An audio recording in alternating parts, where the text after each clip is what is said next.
Welcome back for Season 2, Episode 4. Thank you for joining me, guys. Today, once again, we step into a world few of us dare enter on our own as we explore another unique first-hand perspective of the unknown. Today's guest, like so many of us, was drawn to the unexplained at an early age. That interest led him, though, to eventually co-found Oregon Paranormal back in 2009. Casey and his team, they answer to a call that a lot of us, for one, would probably be inclined to let somebody else answer, and second, aren't properly exposed to. They're very conscious of all the forced drama we see on film, TV, all the YouTube channels, and so on. They know better than most that your average ghost hunting show doesn't accurately portray what really goes into and comes out of an investigation. In fact, that's why I ultimately decided to reach out to Oregon Paranormal, because they acknowledge and avoid what's wrong with what I've referred to before as pop paranormal. Just a couple examples here, if you like. The creepy, unrealistic lighting, the black fatigues and tactical gear they always seem to be wearing for some reason, the jump scares, all the ominous overtones. I could go on here, but these things are problematic because it's misleading and they just insult their audience by assuming they don't know better. OP has a more down-to-earth approach, one I really respect. Different people have different roles, and I'll let Casey address those in a few moments. But unbiased and objective research, investigations, and results are really the key tenets here. We don't need the other distractions. These phenomena confuse us enough already, I think, and I believe they get that. And paranormal investigators, legit ones, they not only encounter some pretty strange and puzzling phenomena, they do so on a regular basis. And when you observe things in their element enough times, patterns begin to emerge, don't they? You start to see the common threads that run through so many of the reports. And I'm really looking forward to learning some more about that. Also, this repetition and frequent exposure leaves a mark. So I'm extremely curious to learn how that's affected our guest today. Personally, I don't know that I have much of an opinion myself, what these things are. And I doubt that'll change a whole lot after just a conversation today. But if they are what we think they are, then I have to wonder, why don't we see spirits literally everywhere? Maybe not all of us, I suppose, but the ones who do claim to have that ability, why so few and random? Maybe some choose this. Maybe it's unfinished business. I don't know. Maybe some have moved on to other forms or incarnations. But as for the ones that seem to need help realizing they're even dead or crossing over, this directly contradicts every single NDE where somebody has said they instantly understood everything. How can that be where we have two complete opposite results from physical death? Which one is it? How is it that we have instantaneous knowledge of all things for some and complete utter oblivion for others? If we're just leaving pieces of ourselves behind, why are these pieces sometimes intelligent and interactive while others appear to be nothing more than supernatural gifts just replaying themselves over and over? Again, how do we have these polar opposite results unless, that is, you consider the one common denominator, and that would be us? Now, I will say certain animals have been known to sense or pick up on paranormal activity, household pets and such. And so, yeah, maybe we're not the only ones aware of them, but perception is what I'm getting at here. Does our interpretation of them determine not just what we see and experience, but their very existence? It's kind of similar to the tree falling in the woods paradox, right? If we're not around to observe them, do they even exist? Perhaps the more unsettling question is this in your future or mine? Will you find yourself in a timeless void someday, oblivious of your own existence or expiration? Or maybe you do know you're dead, but something is acting as a barrier between you and the place that you're supposed to be. Does that explain why so many investigators and mediums claim to help guide these beings there? You see, there's a lot more to it than simply identifying the source. Assuming we can even do that, then we'd have about another million questions to account for. It does not end there, and it doesn't end with them. That's just where it starts. We are the other half of that equation, and there's an infinite ocean of space to explore in between. Welcome as we head into the ether.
So origin story, man. What kind of stuff led you to the unexplained at such a young age? I grew up on a healthy dose of In Search of and Unsolved Mysteries, and I would say that that's probably where it all kind of stemmed from. I ended up finding myself at a local yard sale on this kind of sheet just filled with books. There were two books that caught my eye, and this was already after I had had this kind of fascination with the paranormal. I found, and man, I don't have the books in front of me, so hopefully I don't butcher the titles. But the first book that I picked up was ESP Hauntings and Poltergeists, which was kind of a parapsychology handbook written by Lloyd Auerbach. Okay. The second book was called The Poltergeist, and that was written by Dr. William G. Rawle. And that was kind of the catalyst that actually catapulted me into actually doing my own research. Yeah, well, those sound like some pretty heavy titles for, you were how old at the time? Oh God, I was 13, man. So Okay. I was way out of my league at that point. Yeah, no, those are big ones. Can you speak, Casey, to, I guess, what most of us are exposed to in terms of paranormal investigation? What's wrong with that picture, and what sets OP apart from all that? So there's a lot of misconceptions when it comes to paranormal research, and a lot of that stems from the entertainment industry. So like you've got, all the Hollywood movies and the hype that creates.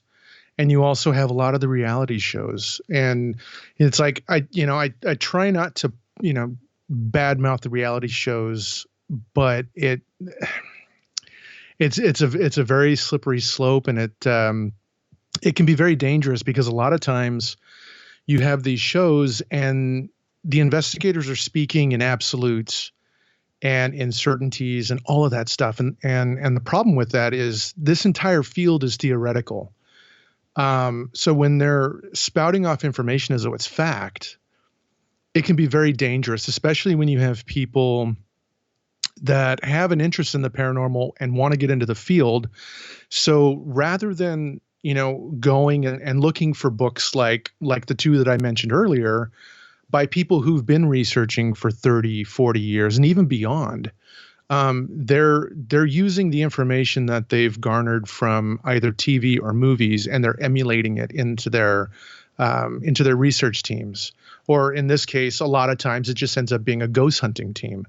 And there's nothing wrong with that if you want to go out and have an experience. Where the problem starts is when they start working with clients. When you have people that are calling them for genuine help because they've exhausted all of their other options, and next thing you know, they're reaching out to a team, and all this team really knows is what they've seen on TV.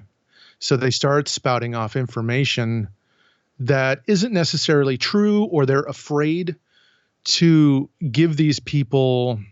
They're afraid to say like, oh, I don't know why you're dealing with this, or I don't know what this is. So rather than saying I don't know, they spout off an answer, or they give kind of this absolute of what these people are dealing with. And that's very dangerous for the field, and it's very dangerous for the clients because, we don't have to live in the locations that these clients are living in. We're in there for a small snapshot of time. And I've seen teams go in and give these people information that's completely false, and it's made things worse.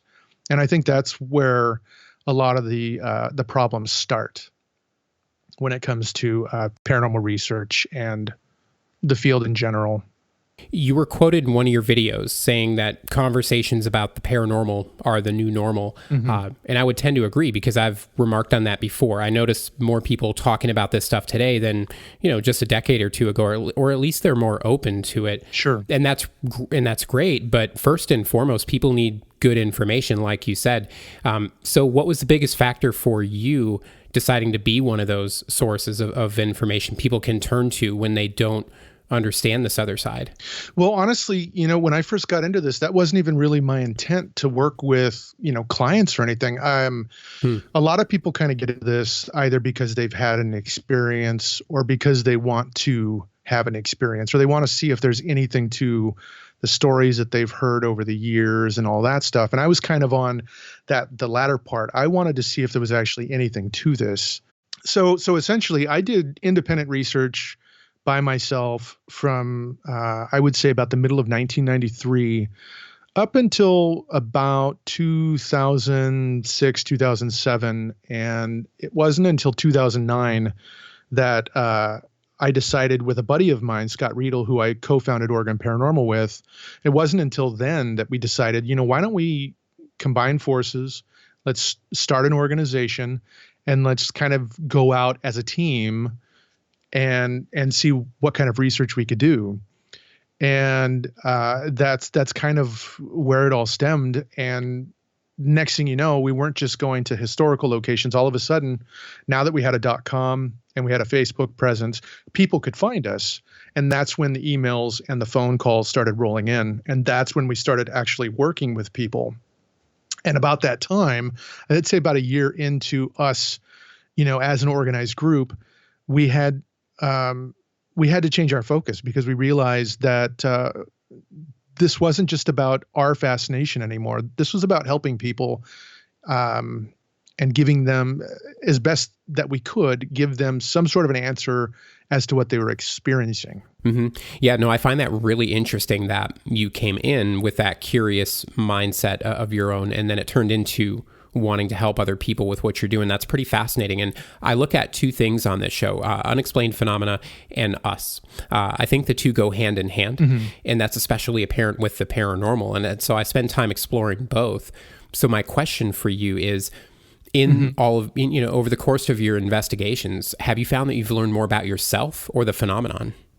Actually, yeah. In the time that I've been doing this, and I think roughly about 26 years, and more so since we started the organization, I've started to realize, don't believe everything that you read. Don't believe everything you see, because a lot of times that's not the case. Yeah. For the longest time, there was this information that a cold spot was an indication of some sort of an entity or a presence. And what we found out, not necessarily my group, but in the field of parapsychology, they found out that the cold spots that the sensations that people are experiencing is psychological. There's not actually a temperature difference when these events are happening. That doesn't necessarily mean that that's always the case, but a lot of what people are experiencing tends to be psychological. Yeah, it's that perception. Mm-hmm. So you've got a pretty intriguing documentary on your site about the old Wheeler Hotel out on the coast. Yes. I thought we could start there, man. What can you tell us about this location and this documentary you're working on? So the documentary stemmed from our frustration with how the field's being represented on TV and in film. And again, not to knock the shows, but they're not showing the full process of, what a case study looks like from start to finish. You're seeing a small window of, a couple days of an investigation, and then it's edited down for time. And what we wanted to show people, we wanted to make an immersive documentary. We wanted to not only, share the history of this hotel and the owner's experiences in the hotel and this vast history that this hotel's had over the years, but we also wanted to show a complete process of, how someone would go about doing a case study from start to finish, interviewing witnesses, interviewing the client, interviewing historians. We've got interviews with Julia Mossbridge, who is a neuroscientist out of, I think, Petaluma, California. We've also got an interview with Lloyd Auerbach, who is one of the U.S.'s most preeminent parapsychologists. And those were huge gets for us. And it really kind of changed the direction of our documentary.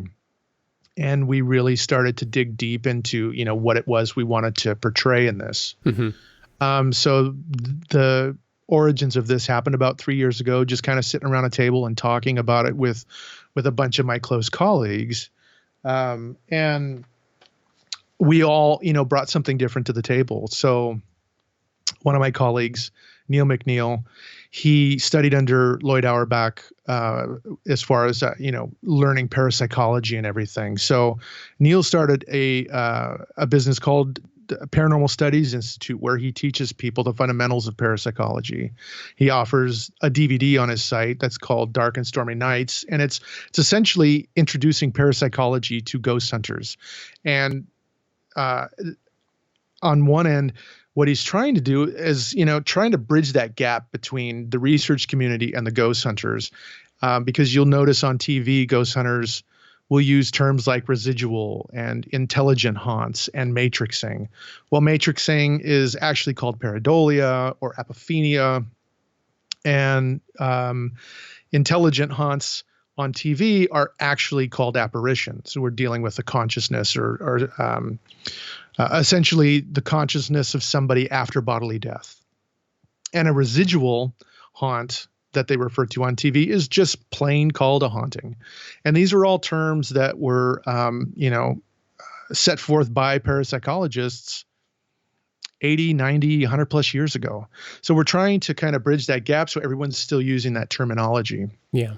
And then we have our other colleague, Michael White, who runs paranormal research and investigations out of Washington.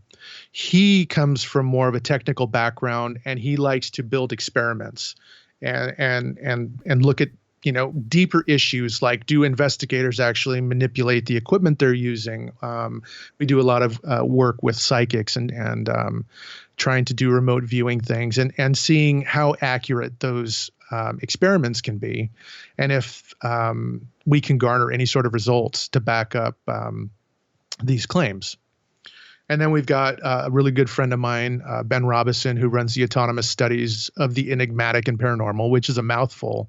And a lot of people have a hard time with that one. But, he brings a technical background, and he likes data crunching. And he puts together hypotheses, and he likes to test those and possibly build them up into theories. And then we've got, our other guy, Jay Verberg, who is another really good friend. And Jay actually was on a TV show for a couple seasons called Ghost Mine, where he was literally just a hard rock miner who was just there to mine and didn't realize there was going to be any paranormal elements to the show. And that kind of sucked him back into this world of the paranormal. And about 6 or 7 years ago, we hooked up with him, and he became the director of historical research for my group, Oregon Paranormal, because of his fascination and passion for history. Yeah. And then there's me. I've got the technical background, and I've got the data crunching background and everything. So together, we make a great team. We all bring something different to the table. We have our own ideas, and we just mesh really well. And, you don't see that a lot with the paranormal. In the field of paranormal, there's a lot of territorial wars going on and things like that. But we figured, if we do this documentary, we can show the world that you can work together and be adults about it and work together with no drama and all that stuff. And we all have a common goal to, find out what's going on with this hotel. So a little bit of history on the hotel. Built in 1924. It was originally part of this, big logging industry down in a town called Wheeler, Oregon. And this town, the logging industry was so big, it actually provided a lot of the lumber to rebuild San Francisco after the big earthquake. Oh, okay. So the town needed kind of like a general hospital / clinic for all of these loggers. So the building has seen a lot of trauma over the years because of, accidents, whether it be, we literally just dug up a document about a month ago that has a list of everybody that the doctor who worked at the building treated. So you're dealing with suicides. You're dealing with people dying of Spanish flu and different types of illnesses, and then you're dealing with the really traumatic stuff, being crushed by logs and drowning in the bay and everything. So the town itself has seen a lot of tragedy. It's seen a lot of growth, and we wanted to showcase that. And the hotel itself, it started as a hotel, or the land started as a hotel. It was called, I believe, the Hotel Rector. Okay. And that burned down. They rebuilt the building into a concrete structure because they didn't want it to burn down again. And then it turned into essentially the general hospital. And then after that, it kind of laid dormant for a while, or vacant for a while. And, back in the day, if you had 4 walls and a door, it ended up becoming a brothel, speakeasy, a dance hall, eventually refining itself as a hotel in, I believe, the late 80s. And since then, it's changed hand a couple of times, but it has been a continuously running hotel for a while. If you do research on the old Wheeler Hotel, there's a lot of misinformation. And that was another goal of ours with this documentary, is we wanted to clear up a lot of the false claims that were generated back in the day to drum up more business for the hotel. Right. Well, I mean, it sounds like you're literally digging things up out of the ground in order to clear the air about some of that stuff. Oh, it's incredible. I mean, we're spending a lot of time talking with a lot of the old timers that have been there since the 1930s and 40s, and we're trying to make connections with people who used to work in the building. We've made a connection with one of the old optometrists. Oh, wow. That used to work in the building. So he was able to go through certain areas of the building and go, oh, well, this was where the x-ray room was, and this was where the laboratory was, and this was where my office was. And all of that information is great for us to have. Yeah. I mean, we had blueprints, but it has changed so many times over the years that it was really hard to kind of pinpoint exactly where these rooms were. Some of them it's very obvious, but others, we were kind of in the dark with. Okay. So it's good to have those kind of connections. Yeah. And you've been working on this thing for a while too. So, what's on your website is really more like a teaser than anything else, right? Very much so. Yeah. So any kind of timeline expectation as to when this documentary is going to be available for the general public? So ideally, and so something that probably a lot of people don't realize, unless you're part of, the inner circle or the locals that know about the documentary already, is that we're not filmmakers. So we're doing a crash course in filmmaking while we're doing our research. So, sure. Not only are we researching the phenomena, we're researching, what kind of microphone should we buy for the production? Yeah. What kind of production lighting do we need? What kind of cameras do we need? And early on, we talked about maybe doing like a Indiegogo or a Kickstarter type of thing. And then we realized, what, we don't want to be we want to be able to produce a film that we want to see, and we don't want to be kind of tied down by investors. Yeah. And so we decided to fully fund the movie ourselves. We're directing it ourselves. We're filming it ourselves. We're editing it ourselves. You name it. We're literally wearing every single hat. I think we've only outsourced the opening credits to somebody who's got a little bit more experience in that realm. But I mean, this is a literal homegrown in-house project, and there's been a lot of trial and error, but I think we're on the right track now after the last 3 years, which is about the time that we've spent researching the place. Oh, wow. So this is a huge project for us that we're very excited about, and we're hoping, if all goes well, we're hoping to have principal photography done by mid to late December, and then we're going to get into the editing process and kind of go from there and figure out, depending on how well the editing goes, or if we have to do any reshoots or anything like that, we're hoping for a early to mid 2020 release date. Okay. Well, definitely keep me posted. I'm looking forward to it. What I've seen so far looks really good. I appreciate that. Yeah, I mean, it's really intriguing, and the whole thing has a honest vibe to it. And I really respect that. It's something you don't find a lot in the paranormal.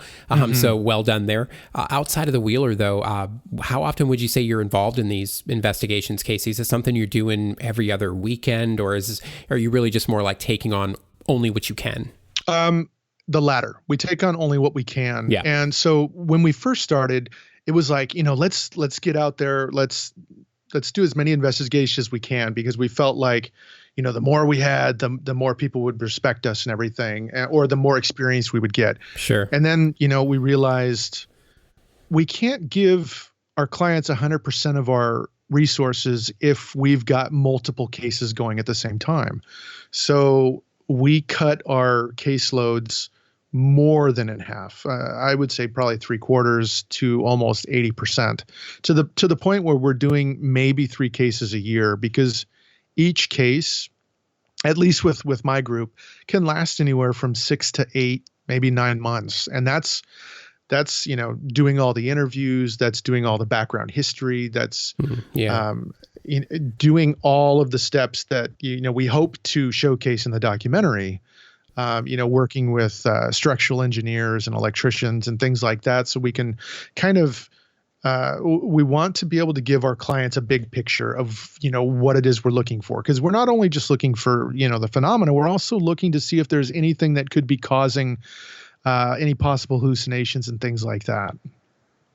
Things that that they could correct on their own that may fix the problem. And we talk about cold spots, and we've gone to locations with a thermal imaging camera before, and we take the thermal imaging camera not to catch ghosts, but to catch faulty structural integrity. Oh yeah. And what I mean by that is and my house is a brand new house, and our contractors cut corners, and sometimes that means not putting enough insulation up in the ceilings or up in the walls. And with a thermal imaging camera, that can tell a lot about a building. And you fix that, and all of a sudden the cold spots are gone, and you change out some old braided wiring for some new up-to-date Romex cabling, and all of a sudden the EMF goes down in the house. Just doing those things can fix a lot of problems that people are dealing with. And sometimes, plumbing is an issue, and you deal with leaks in a roof or leaks in windows that causes black mold. And then we have to take samples, send that away, find out what kind of symptoms exposure can cause to that kind of stuff. So it's a really big process, and taking on extra caseloads would hinder that ability to go that in depth on a case. Sure. Well, I genuinely did not know that a lot of these cases could take that long. So you're investing some pretty serious time into these, and it would make sense. You don't want to spread yourselves too thin. Oh yeah. Having said that, why don't you talk about your team there, the folks that are on your website? So if you go to our website, we've got a lot of outside consultants that are listed on our members page. Okay. But our core members, we've got myself, we've got Scott Riedel, we've got Tristan Goodwin, who's my brother, and then we've got Nikki Van Ryn as our core members. Okay. And then if we get to a point where we feel like it's a big location and we need to bring in some more people, then I'll reach out to trusted colleagues or people that are on our outside consultants list. Or if we come into a situation where we feel like we need to bring in some more expertise. I brought up Neil McNeil earlier and his studies in parapsychology. If we're dealing with a poltergeist case, and we might be out of our league or something, I might bring him in because he's got more experience in that general part of the field. So it's all a case-by-case basis. Right. You mentioned poltergeists just there, and that ties into my next question. Have you ever encountered anything out there that was enough to make you reconsider? Have you ever felt a legitimate enough threat to make you want to think about stepping out? Never. I think that there's a real stigma to what we do, especially when it comes to the D word, demons. Overused term, but in my 26 years doing this, I've never run into anything I would deem as being demonic. Sure, I've run into, disgruntled entities, I guess, or I mean, I look at it this way. If I'm angry in life and I pass away, there's a good chance I'm going to be angry in death. And a lot of times that happens. And a lot of times you're dealing with people who've passed on that don't know that they've passed on. And there's a frustration that comes with that. And sometimes that bleeds over into our reality. And if you've got someone who's inexperienced, when I mean someone, I mean like an investigator, and they're inexperienced, a lot of times they misdiagnose what's going on. And I see that a lot with like poltergeist activity, because poltergeist activity has a lot of the telltale signs of, I guess, what you would say, demonic entities, because you've got scratching on the walls, you've got knocking on the walls and electrical disturbances. You get the smells of sulfur sometimes. So when they're dealing with that, rather than, like I said, going to somebody who may have a little bit more experience in that, they automatically jump to a conclusion. And that conclusion is usually, oh, you're dealing with a negative entity.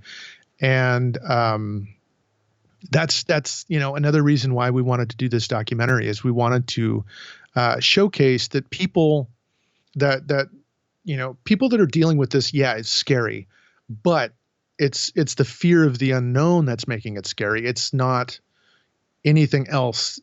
This isn't a field of that should be feared. And I think that the TV shows and movies are doing a huge disservice by selling it that way, by setting up jump scares and scary music, and with a buildup of an event, and then going to a commercial break and stuff like that. I feel like that's just a huge disservice to the researchers that have come before us, and it's very frustrating, because we'll go into a house and the people will go, okay, so do you want us to lock the doors? Do you want us to lock you in? And it's like, well, no, you don't have to lock the doors. This isn't a TV show, and we don't have camera crews following us. Right. And we don't turn the lights off when we investigate. Yeah. Because statistically speaking, human beings in general make horrible observers when the lights are turned out. Yeah. And we're there to observe stuff. Now, of course, if we're trying to replicate the environment to which like a piece of activity happened in. So like if, someone's sleeping and they've got the lights off, well, of course, we're going to shut the lights off and try and replicate that as best we can. But in general, we investigate with the lights off. We don't always investigate during the night. Sometimes it all depends on when the claims are. Yeah. And again, the TV shows are doing a huge disservice by showing this one size fits all way of doing things that is really not the case. Yeah, I agree. And you made some really good points there, because entertainment, it doesn't have that obligation, I suppose, to inform us and educate and be accurate. And that sucks, because for a lot of people that are really just getting into this stuff, where do they go for information? Well, they go to the same place, the most obvious source. And yeah, that unfortunately happens to be a place where a lot of bad information comes from. Sure. So I guess all you can do is tend to your corner, though, and hope they come to you for that good information and use them as a model of what not to be. And having said that, though, Casey, I know you've had a lot of experiences on the job, quote unquote. So I do want to talk about some of those, but let's maybe start with one of the more poignant moments for you, or the first experience that really changed your life. Yeah, one of my first major experiences happened in 2010 on a case in a little tiny house in Eagle Creek, Oregon. Back then, our vetting process for clients wasn't the greatest, because we wanted to get more experience going into houses. So we were taking every case that came down the pike, and we took this case against our better judgment, and the client was very spotty on when he would get a hold of us, and matter of fact, he wasn't even there when we showed up to investigate. His brother let us in and gave us a tour of the location. It was maybe an 800 or 900 square foot house. I mean, it's very small. And one of the biggest red flags when we were there was the brother told us, don't go in the backyard because there's an underground military base. And at that Oh. point, it was like, oh, God, what did we get ourselves into? Mm-hmm. So he finally left. We set up the equipment and just, observed the location. And we started interacting, doing an investigation like we would. We would do some EVP sessions. We would do sessions where we're just kind of bantering back and forth. We were kind of essentially disconnecting from the investigation. And about 8 or 9 hours into this investigation, I'm leaning up against the threshold that takes you down this little tiny hallway, maybe about 8 or 9 feet long. Left-hand side at the end of the hallway was a bedroom. The very end of the hallway was kind of a linen closet. And then to the right was, across from the bedroom, was this bathroom. No way for anybody else to get into the house. Mm-hmm. And Scott was sitting across the room from me at one of the dining room table chairs. And we're kind of talking about the case in general and all of the red flags.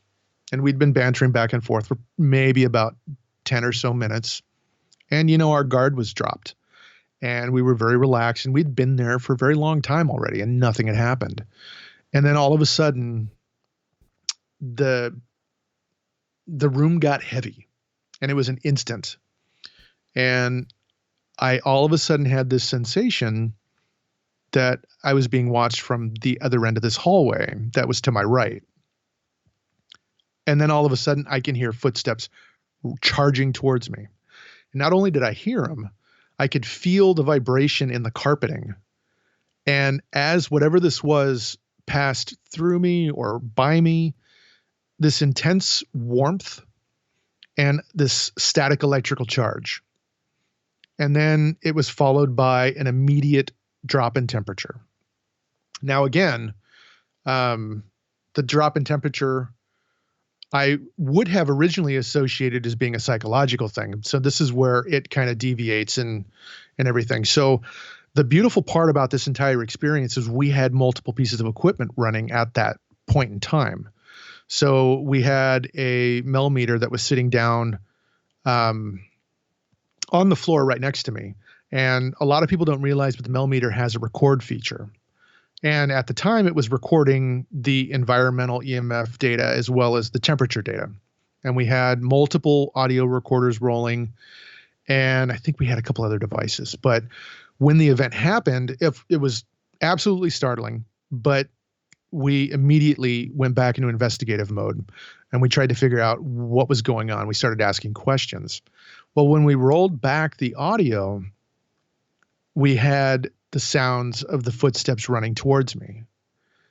So that was holy grail right there, because we could back up the experience with some level of data. Well, then we looked back at the data that was collected from the millimeter, and the millimeter showed, and I'm a little fuzzy on the details because I don't have it in front of me right now, but there was about a 15-degree spike in the temperature, which would explain the warmth that we were experiencing. And then a 20-degree drop in temperature that lasted only a few seconds. That was data point number 2 and 3. Data point number 4 was we went from a constant 0.1 on the milligauss, which is the EMF gauge, to like a 10 or 11. And 10 or 11, that's an anomaly.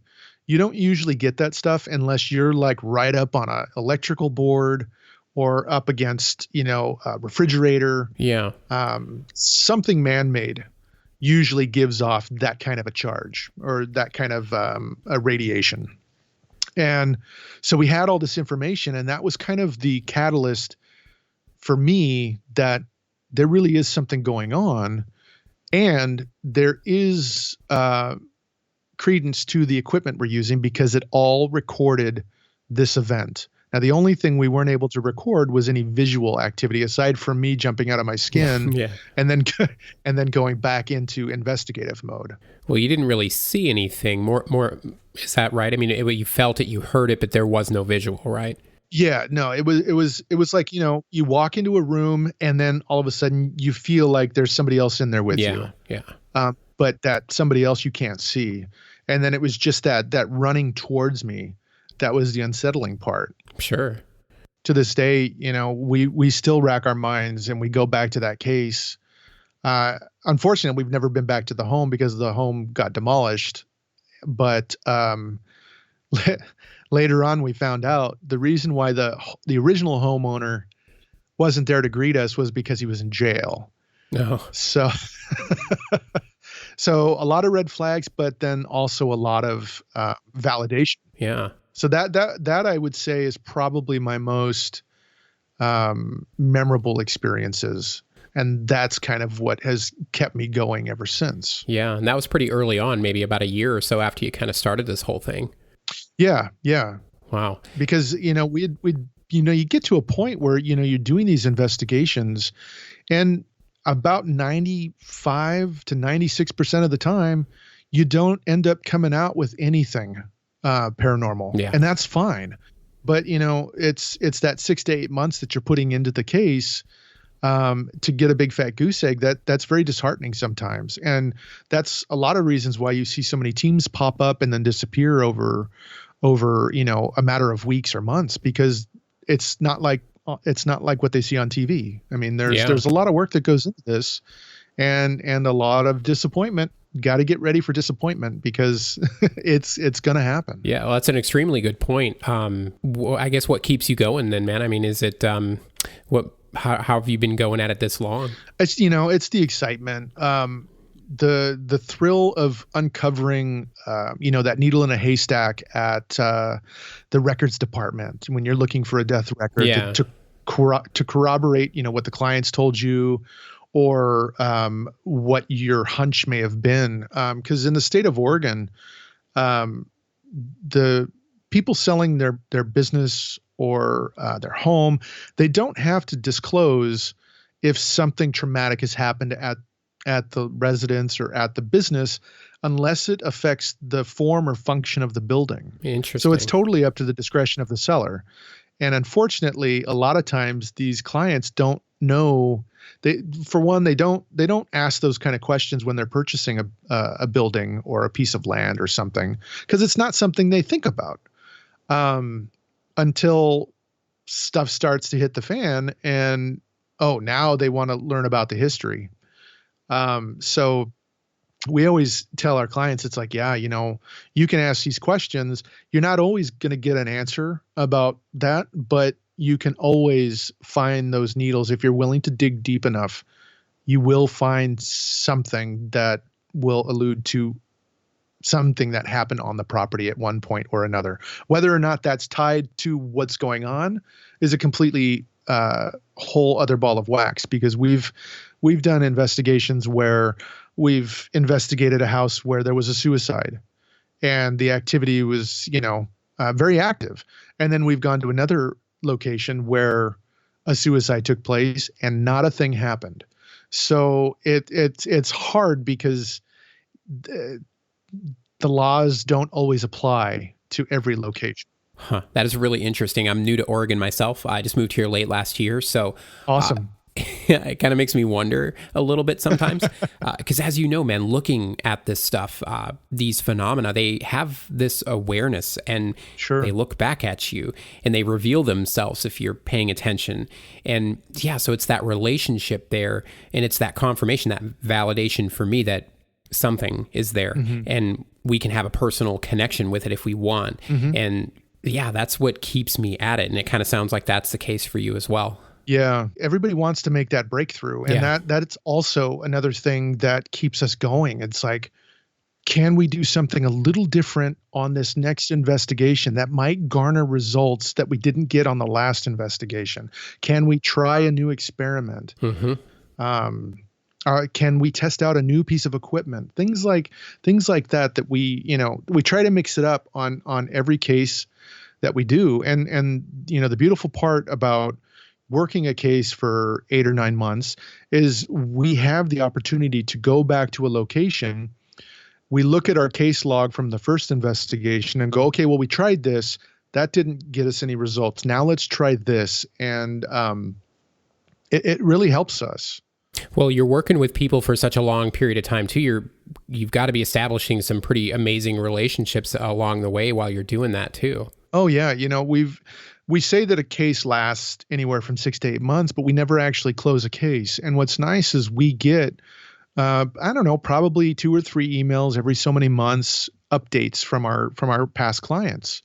And they go, oh, we heard her a couple nights ago, and we just kind of talked to her and said, it's fine, and go about go about your day. And they're no longer living in fear of what's going on in their home, and that in and of itself tells us, we did our job. We made people feel comfortable in the first place they should always feel comfortable, and that is their home.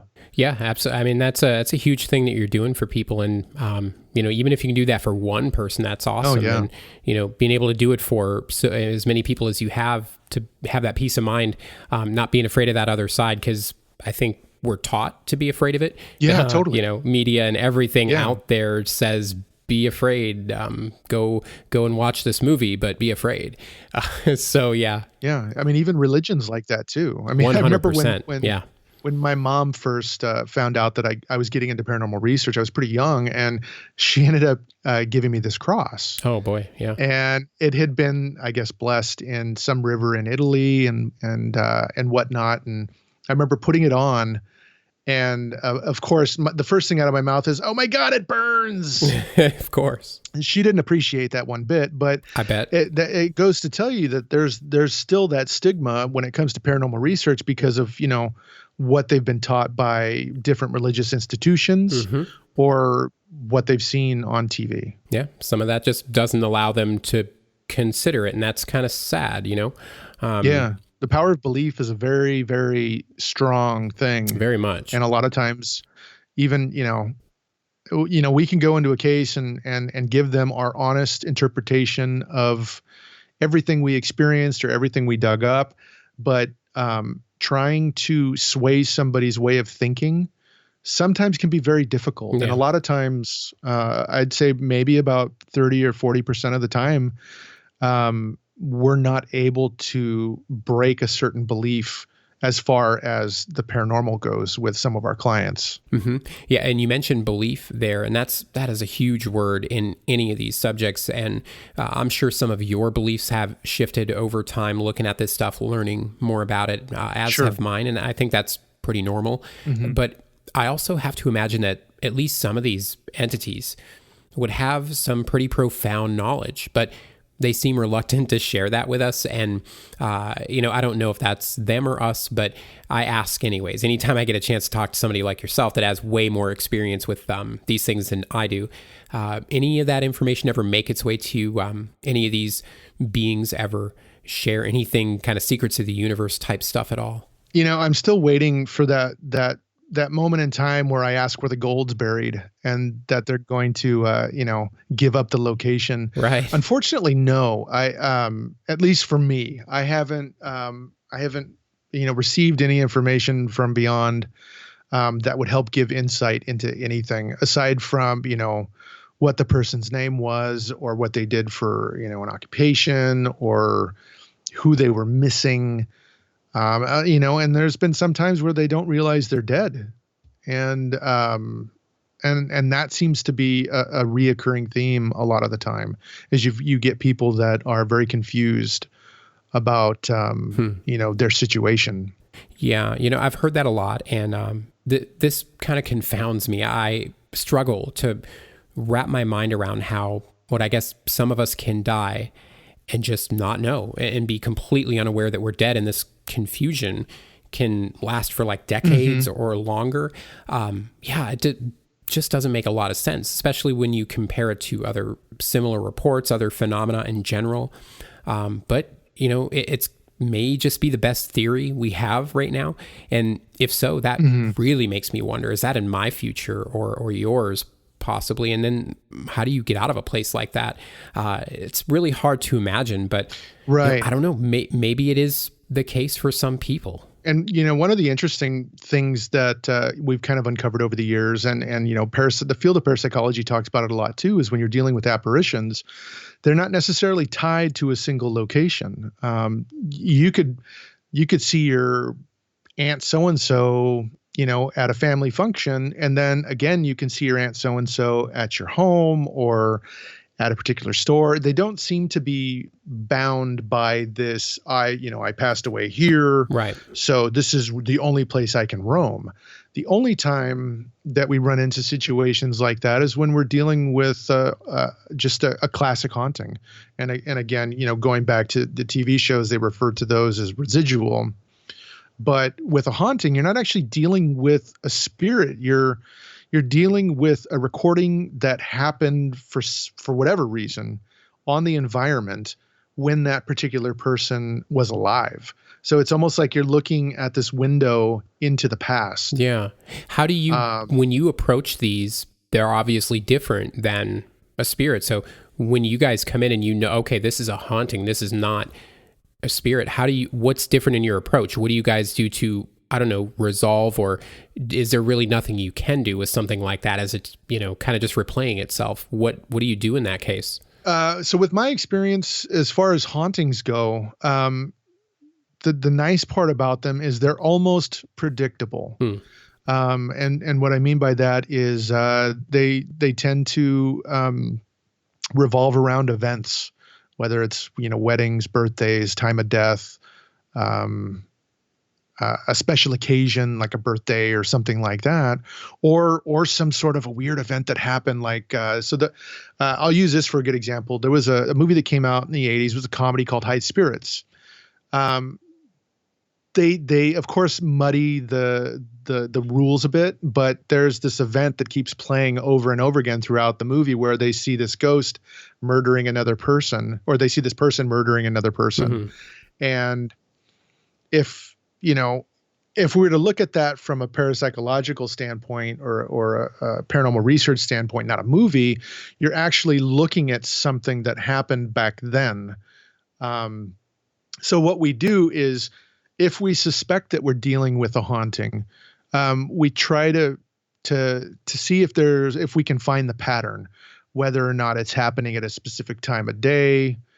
And then we can build our case around that. But as far as like resolution for a haunting, they tend to, dissipate over time. There was a case that Lloyd Auerbach did where this guy was seeing himself in his home. He literally would walk by himself every once in a while, walking down the hallway. And over time that dissipated and it didn't happen anymore.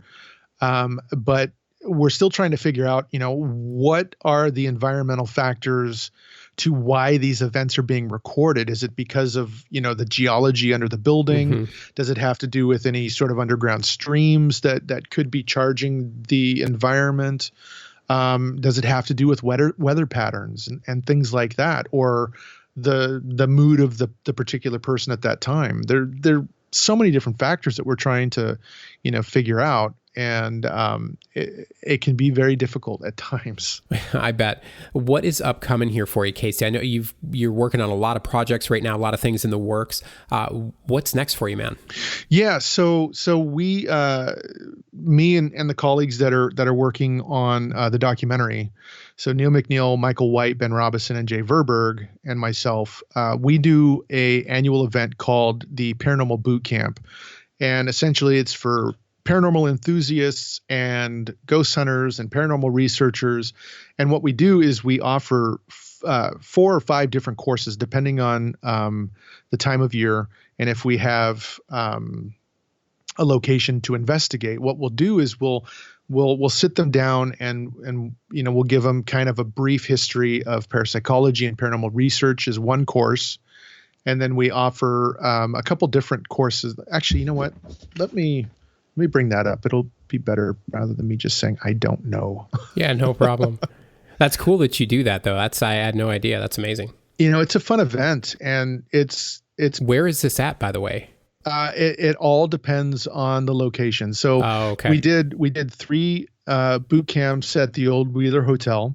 And then we decided to mix it up a bit last year, and we took the boot camp to the Oregon Ghost Conference for the first time ever. and offered it to the guests of the conference. Now, the difference between Old Wheeler Hotel boot camp and the Ghost Conference boot camp is that the Ghost Conference, we didn't have a location that they could investigate, whereas the hotel we did. But so the paranormal boot camp, we do it once a year, and we've got one coming up actually September 13th and 14th in the historic town of Port Gamble, Washington. Okay. And so that Friday night, we're going to do a meet and greet, and Pete Orbea, who runs a lot of the events in Port Gamble, is going to do a ghost walk. And this is a company, at one point in time, it was a company-owned town. It was a logging town. And they had essentially brought all of these people from Maine, all of these company men from Maine, to the West Coast to do logging and everything. But in order to coax them over to the West Coast, what they did was when they built this town, they built it to replicate what Maine looked like. So you're walking into this town, and it's like walking into the movie Needful Things. Oh, it's sure. It's this really cool old town, and the town, it has activity everywhere. So Saturday, the 14th, we have our first class, which is parapsychology basics. And then the second class that we do is preparation for a paranormal investigation. So that means, gathering all the information on locations and how to conduct interviews and collect background information and historical information and all that stuff. We're essentially giving them the tools to be investigators, not necessarily of just the paranormal, but just investigators in general. And then class 3 is investigative conduct. How do you, professionally, how do you conduct an investigation with a bunch of people while working with clients? And then the fourth class is investigative data review, which that's the fun one, because after the third class, we're going to be taking all the guests on an investigation of this old home in Port Gamble called the Walker Ames House. And it'll give them a chance to apply everything that we've taught them as far as data collection goes, and see what they can find out. And then on the investigative review, we take all that data they've collected and see if we can find anything. Did they get any visual hits? Did they get any audible hits or EMF spikes or anything like that? And then we'll show them how to properly use a investigative log and things like that. But aside from that, we've got a talk coming up in October at the McMinimans Paranormal Pub, which is run by the folks at MUFON. Oh, okay. And we'll be talking about the documentary. And we've got shortly after that, we've got the Port Gamble Ghost Conference. So we've got a lot of stuff coming up, a lot of lectures and talks and things like that. Sounds like you'll be pretty busy, but good busy, right? Very good, yeah. Yeah. So, well, man, thanks again, Casey. It was such a blast having you on here. Super insightful. I hope you can make it back on sometime. Oh, I'd love to be on. Yeah, this was fun. Absolutely. Where can people go online to support the work you're doing? So we can be found at OregonParanormal.com. And we can also be found on Facebook at facebook.com/Oregon Paranormal Research. And if anybody wants to check out the progress on the film, they can go to either facebook.com/The Permanence Film, or they can go to thepermanencefilm.com. And there'll be links there taking them to our various other pages and whatnot. But that's pretty much it. All right. Well, thanks again, Casey. Until next time, man. Yeah, thank you. Take care. You too.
Thanks again to Casey Goodwin and to Oregon Paranormal. It was a great talk. I'm very glad we're able to connect. I learned a lot, and I hope you guys were able to take some things away from the conversation as well. Again, insightful is probably the best adjective for me. I had no idea how long these investigations spanned or the extent of the historical research involved. You don't think about the disappointment they face after investing months and months into a place, only to walk away with absolutely nothing, worse for wear. I love how he pointed this out because it's so easy to just assume these paranormal investigators, they get a call or an email, then they walk into a haunted house with their gear, record a few noises, some electromagnetic anomalies, right? And they conclude it's entity A or B, light some sage, get a dowsing rod, call a priest, whatever, move on to the next place. But I'm glad to see that is not always the case. It is encouraging to see people like Casey and his crew out there with the proper mindset and expectations who are applying logic, critical thinking, new ideas, and the scientific method, and time, lots of time.